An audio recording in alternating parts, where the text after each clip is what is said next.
Hello again, Hadley, Philemon, and St. Mike's. We're at the beautiful Kazabajwa Creek.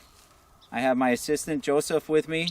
Today we're going to do part 2 of our canoe series of how to put the canoe in the water safely.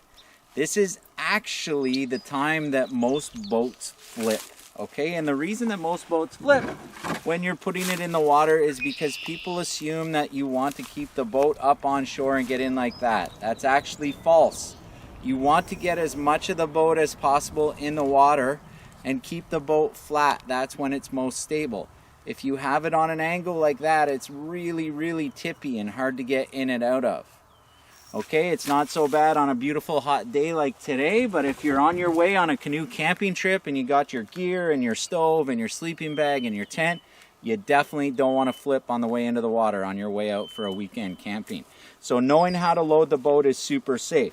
So we have the boat down to the water's edge here, as you can see. Part 1 comes into play a little bit because you need to know the parts of the boat. It's much easier to launch the boat the way it's facing. So we have the bow at the front. Joe's going to be my bowman today. I'm going to be in the stern. So we've carried it down from the handles front and back. We got it close to the water's edge. Now we're going to grab it by the sides, or the gunnels, if you guys remember the parts of the canoe. And we're going to hand over hand slide it out into the water.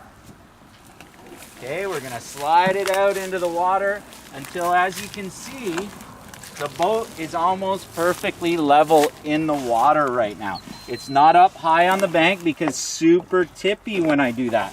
But when I put it down in the water, it's much more stable. Now Joe's going to stay behind me, and I'm going to sit on the back of the canoe to steady it for us. Joe is going to reach over my shoulder, put his feet on the keel, hands on the gunnels, and walk all the way up to the front of the boat. Get comfortably in his seat, grab his paddle, and let me know that he is good and ready to go. Excellent, thank you, Joe.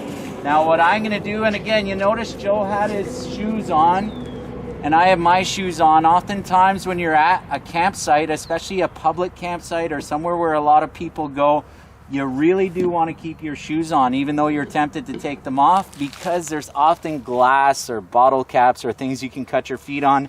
And again, that's not something you want to do on your way out onto the water. So what I'm going to do now is stand up. And again, you'll notice I didn't have to get my feet wet. So if I were wearing heavier shoes and not my slides, I'd still be okay. I'm going to put one foot in, nice and low, gently push off. Okay, step over into my seat, grab my paddle, and let Joe know that we're ready to go.